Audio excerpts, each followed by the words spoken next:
And then another thing that happened under the Uhuru presidency was the ignoring of court orders and basically the disregard for court orders. How was that for you as a Chief Justice? Because we used to look at it from the outside. It'd be there like, you know what, since the executive is above. So how did you used to feel? Because that now starts with the president and just goes down. I spoke a lot about that. I talked about that. The president is supposed to obey the law. He should read by example. Yeah. He should be the first person to obey the law. You can't disregard the law and ask others to obey it. Yeah. That's double speak. So, and anybody who cares for the rule of law, the person in the position of the president, for you to have the moral authority to call upon the other officers in your government to obey the law, you must be the one obeying it first. Yes. And show that you respect. And we told the president that he was disobeying the law. Yeah. Okay. And of course, that used to happen even the cabinet secretaries, the police bosses, and everyone. Like under that government, there was a lot of disregard for this. Is there anything that can be done to cure that disease, cure the disease of disregard for court orders? Because I think even last year, there was a police boss that did the same, disregarded court orders. So is there anything we can do about that as a country, or that's a hope? It is not. It's not a hopeless cause. The president, the Kenyan people have the power to call the president to account. When it comes to election, yes, and you understand that here is a president who disregards the law, who, because of the example he set, his cabinet secretaries are disobeying the court orders. Yes. Court orders are law. Yeah. Who are not following, who are not implementing the constitution, the voters, and that's where the voters need to understand that when you have a government disobeying the court orders, you are slowly sliding to anarchy. You are slowly, because impunity comes in.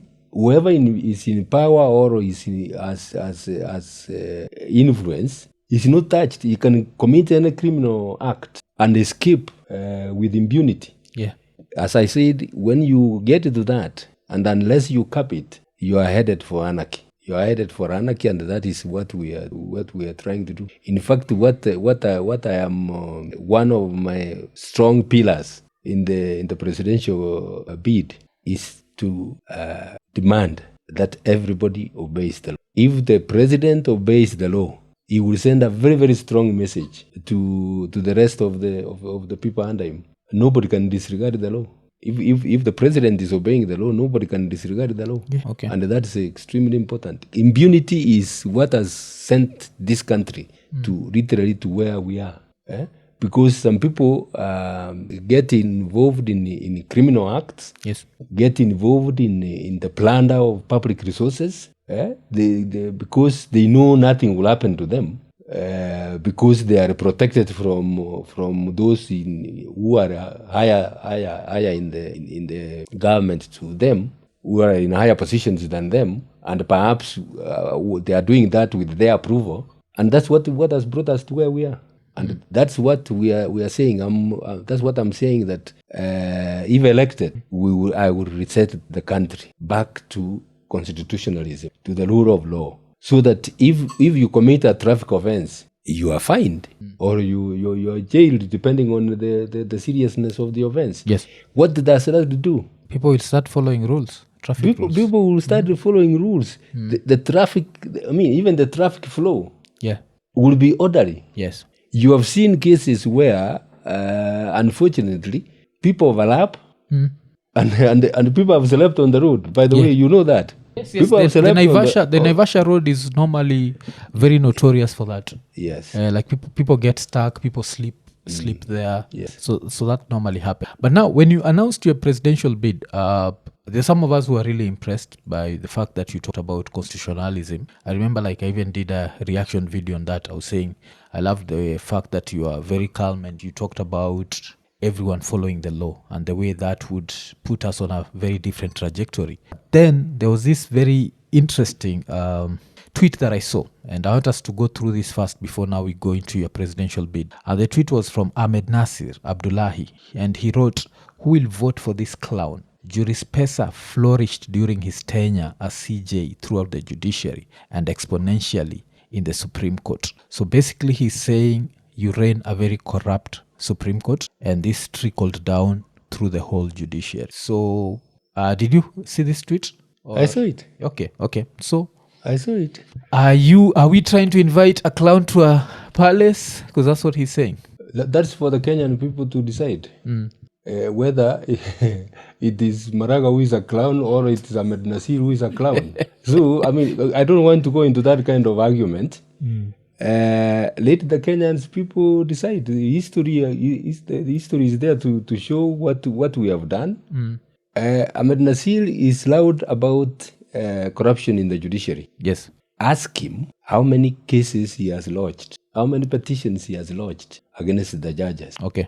Against the judges and provided evidence. I am not denying that there is no corruption. But he says, I mean, he speaks with so much authority. You would expect him to come with petitions supported by evidence. I mean, we are in a country ruled by law. You cannot wake up tomorrow and say Maraga is a thief and expect those in authority to send him to prison because you have said it. You have got to show evidence. And our criminal justice system, for example, he says it's like you are better off releasing 99% of the criminals than sending an innocent man to jail. That's why, for example, a criminal case has got to be proved beyond reasonable doubt. Why? That is extremely important. Somebody can come with serious allegations which are not supported by evidence, and it will ruin the lives of very many people. I mean, we know that there are criminals who escape jail because of evidence. But that's the price you pay for the rule of law. That's the price you pay for the rule of law. And those who are entrusted with the administration of justice, it's their duty to ensure that when there is an allegation, when there is a crime which has been committed, there is diligent investigations carried out so that these people don't escape, and it sends a message when you to answer for their crimes. In other countries, if they say a murder committed, sometimes those people, investigations are carried out, that files are not closed, investigations are carried out, and you find somebody being nabbed 10 years down the line. Yes. And they are taken to court. In those countries, people know that, I mean, you cannot get away easily with a crime. And they respect the law. And that's what we want to instill. So a few of us, when we look at that, we connect that to the 2017 ruling because he was really angry, even in his submissions. Do you think that's the reason why he's never forgiven you? Because he lost that case? Because remember, I don't want to really pinpoint to, I mean, why is that? I mean, he's making all sorts of claims. Okay. And one of the things, I mean, where we have, I don't want even to discuss it here. I have a case in court with him. Okay. I mean, alleging that I was aware or I witnessed the bribery being carried out.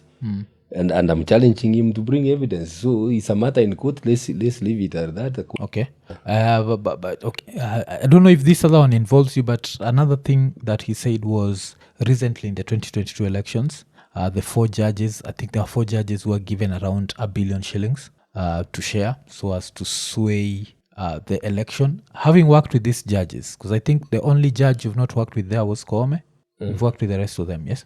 Having worked with them, how credible did you think that was? Because now from the allegation about 1 million. 1 billion shillings was given to 4 judges of the Supreme Court in the 2022. This is after you'd left. I don't want to talk about allegations that are made against other people. That's why I said, when you stand up and say somebody has been given 1 billion, why didn't you talk of 1 million? You're talking of 1 billion. It means you have details. You have that evidence.